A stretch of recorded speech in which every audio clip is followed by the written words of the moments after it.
What is going on, YouTube? Welcome back to Fireside Rangers. I'm your host, Eric Wilson. Today, joined by my co-host, the birthday boy, Colin Alcabes. He's the big 3-0. He's hit 3-0. He's officially old. But yeah, we're here with the birthday special for Colin. Today, we're going to be talking about two forwards that apparently, according to Vince Mercogliano, the Rangers have been making some calls on and getting into some trade discussions. So we're going to talk about both of them. But before we do, make sure you guys like, subscribe, ring that bell so you miss notification, leave your thoughts and your birthday wishes for Colin down in the comment section below. And be sure to follow us on all of our social media platforms at Fireside Rangers. But Colin, the birthday boy, how you doing today? How does it feel to be 30? I'm not 30. I'm 25. Gosh, I feel old. I'm not unk yet. I'm good. It's weird to be talking about players who are my age potentially joining the Rangers, in both Jason Robertson, who's 25, and Marty Necas, who's 26. I mean, these guys are absolute studs in the league at all times, and I'm sitting here talking about them. So, but it is good to be 25, good to be alive. Happy days. Ready to talk Rangers all day long. Let's get it. All right. So you know what? It's your birthday. I'll let you start off. I know you're a big Jason Robertson fan. I'm also a very big Jason Robertson fan. I know for a fact that I would love to see him become a member of the New York Rangers, but I'll let you do the honors of talking about Robertson first. Robertson has been one of my favorite players since his sophomore season, when he played for the first, like it was his first full season with a little bit of injury. He's put up 40 goals twice, 30 goals nearly 4 times, with one season having 29. He's a perennial 80-point player, with topping out at 109 one season. He's always positive. He's just a stud, absolute stud. He can play left or right wing. He shoots lefty, but it doesn't matter. You can play him in either. That's at least what Puckpedia is telling me. But yeah, no, he's a stud. He's a guy that I've wished the Rangers could get their hands on. I didn't think it would ever become available, and when I was actually looking to buy my Stars jersey, I was this close to buying a Robertson jersey. I was like, well, I'll wait and see where he goes. I told you to get the Robertson one, but I guess it's a good thing that you didn't listen to me. If he comes to the Rangers, that will be the quickest I've ever bought a jersey in my life. But I think he would do wonders for the top 6. I mean, he fits the timeline with that new and up-and-coming group of Lafreniere, Perreault, Othman. He's only, like I said, 25, 26 in just a month here. But either way, he's right on that timetable. He's already proven. And he would add a nice scoring punch, and maybe phase out some of those older veterans, and he could make a case that he could be the guy who replaces Panarin if Panarin does decide to leave. And if not, you could put him on the other side of Panarin and move Lafreniere up to that first line. There's a lot of things. It gives you a lot of flexibility with what you can do, and seeing that he can play both sides. He really can go just about anywhere. And he's a threat to score at all times. I mean, I watch the Stars a lot, especially in these playoffs, and he was just a force all season long. So I mean, that's my 2 cents on him. And I'll go over the contract quick. He has 1 year left at a 7.75 cap hit. He is going to want an extension, which is going to be the toughest part. But I think with the money moves that the Rangers have been making, I think that they can get it done. I just think it takes him out of a lot of the sweepstakes for next year, being the Eichel and the McDavid sweepstakes. Obviously, I don't know how really in we are for either of those, and if either of them even hit free agency. But I'd be okay with missing out on those for a player like this who's young and more likely to become a Ranger than the other two. I'd take the swing this year with the core that we have, and get him on that cheaper deal. Maybe take one last run with the forward group that we have before you have to re-up a guy like Panarin. And as I said, you got to sign Perreault and Othman and all those guys too. So I'd definitely be interested to see what they can do and what it would take to get him, but what he could do with the Rangers. Yeah, I mean, I feel like you said it perfectly. I may not be as big of a Robertson fan or a Stars fan as you are, but I definitely am a fan of the guy. I feel like if the Rangers were to trade for Robertson, I would buy his jersey same day, probably. But I don't think it'd be the quickest ever. My Panarin record is pretty hard to beat. And Panarin announced that he was signing with the Rangers, and I just happened to be in New York City by the NHL shop, bought the jersey within like the first 30 minutes as they were being printed. That record might be hard to beat, but yeah, that's fair. But I would buy it the same day. The one thing that would be a little scary about this is that we'd have to trade for him. So it depends what would a package look like? What are we going to be willing to give up? Honestly, if it took Lafreniere, I'd throw Lafreniere in there. That might be a hot take. If it took Othman, I'd probably throw Othman in. Probably not Perot though. I feel like Lafreniere, Othman, and like a first. Does that sound like accurate? You think on what a package might look like? I think that's a lot. I think It, that's it's no, it is a lot, but we're talking about a guy like Jason Robertson, yeah. who Well, we know they're going to have to let go. I mean, they're up against the wall. If they want to bring back Jamie Benn and Dadanov and Bork and Granlund, who they spent all these assets to go get, whatever, they're going to have to make a move. And this is the most logical move for them, seeing as they don't have the money to re-sign him after. So even if they do not move him, they're still at risk of getting offer sheeted next year. That's also true. And I want Or to whatever. by that package I just made up. I'm not saying I support it or anything. I'm just trying to conceptualize here. What would we need to give up?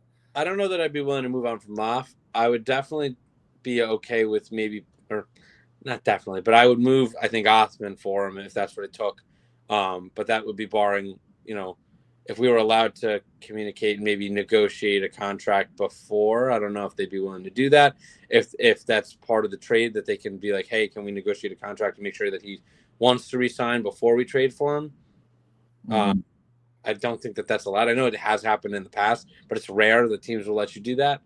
So I don't know. I mean, I'd definitely be okay with moving on from Othman because he would Robertson would just take Othman's spot.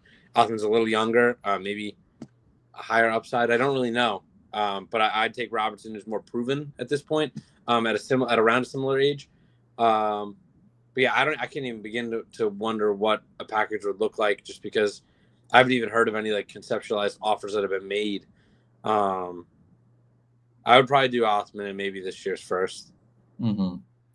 Yeah, I mean, I guess we'll have to see. Again, all we know is that the Rangers are making calls. We don't know what Dallas is looking for. The one thing that I do know for sure, though, is as of today, I saw heading into this season, Dallas only has about $500,000 worth of cap space left after signing Duchesne. So Dallas's roster and lineup is pretty much set. They're not going to be able to do anything in free agency when that opens up on July 1st. If they want to make any trades at the deadline next season, they're going to have to clear some cap. And one way to do that would be getting rid of Robertson if they already know they're not going to be able to keep him after next year. I don't see a reason why they wouldn't try to trade him to a team like New York that's out here trying to make a big splash. So we'll see. Again, as of right now, all we know is that we're making calls. Hopefully it happens. I would love for it to happen, but we'll have to see. But moving on, Jason Robertson isn't the only player Chris Drury is interested in, apparently. Marty Necas as well. Now, I'm going to just start off with Necas because my opinion on this is going to be very brief and to the point. Last season, Necas had a better season than Jason Robertson. Okay? He played in 79 games, had 83 points. That's 83 points, 3 more than Robertson's 80.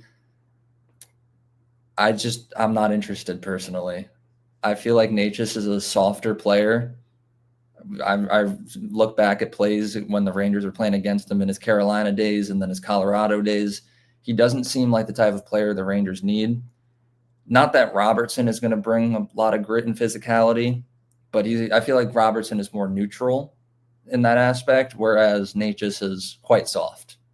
And he's not going to want to lay a hit. He's not going to want to fight anyone if he has to. I know we posted about this on the Fireside Rangers Instagram page earlier this morning, giving an update. And there was one follower who mentioned a previous play from last season where Trouba was going after him with the hit, and Nate just dove out of the way, like he was scared. And I get it, the Trouba train is pretty scary, but you can't really just take the hit. Don't dive out of the way. I don't know. That left a bad taste in my mouth. And it's not even not only that one comment, that one specific play that I'm referencing that has made me form this opinion. It's just been watching Nate just play. And I don't want to doubt his abilities. Obviously, he's a great forward, scoring 83 points in a season. My problem is that I just think Robertson's better. Robertson is the more appealing option for me personally. And realistically, there's no way that we're going to get both. I feel like it's got to be one or the other, and I prefer Robertson. So that's just my take on Necas. I just think he doesn't bring the physicality that the Rangers need. and would only make us just a little bit softer, which, as you know, we're already a bit soft. But that might be controversial. I don't know. Let me know in the comments if I'm wrong, but that's just my take. But you can let me know if I'm right or wrong right now, Colin. I'll say I don't mind Necas. My only concern would be he wasn't happy in Carolina. Then he got traded to Colorado, and he wasn't happy there either. So it's like, where is this guy going to be happy? He sounds very picky. Um, I do think that it would be tough to kind of integrate him in. I think that Robertson's more proven. I think, while Necas might have had the better season this season, Robertson's been putting up 80 points since 2021-22 season. He had 79 that season, then 109, 80, and 80. This is Necas's first season over 80 and second season even close to 80, with the other closest being 71. Other than that, he hasn't put up more than 53 in a single season. So I think what you're getting in Robertson is he's a proven commodity on both sides of the ice, and he's a better goal scorer. Like, he's a pure goal scorer, better than Necas is. Necas is more of a setup guy. And I do think his numbers were a little vaunted this year, playing with Nathan McKinnon on that lethal power play, and Kel McCarr, and then he did start off very hot in Carolina. So I'm kind of looking at this year as an outlier, this 83-point season. Not saying that he can't do it again, but I will definitely take the more proven commodity in Robertson. And also, like I said, the fact that Robertson can kind of just slide right in and continue to do what he's been doing with Dallas. It's not going to be too much of a change. And also the biggest thing, or not the biggest thing, but one of the main things is, like I said, Robertson you've heard no complaints or anything about him being a diva or having any problems or anything like that. I think there was a little bit of a contract situation originally, but since then it's really been nothing. Necas just doesn't like anywhere that he plays. He doesn't enjoy living in the States. It doesn't sound like it. I don't know what the heck his problem is, but to not like either situation when you're in both Carolina, as much as I hate to admit it, they're a solid team. They're a very good team. They've been to a couple conference finals the past few years. While they may have only won one game in their last four conference finals, they're still a solid team. And obviously the Avalanche this year, I haven't heard of many players going there and having a bad time, just because, you're playing with Nate Dogg and Kel McCarr. It's two of the best players on the face of the earth.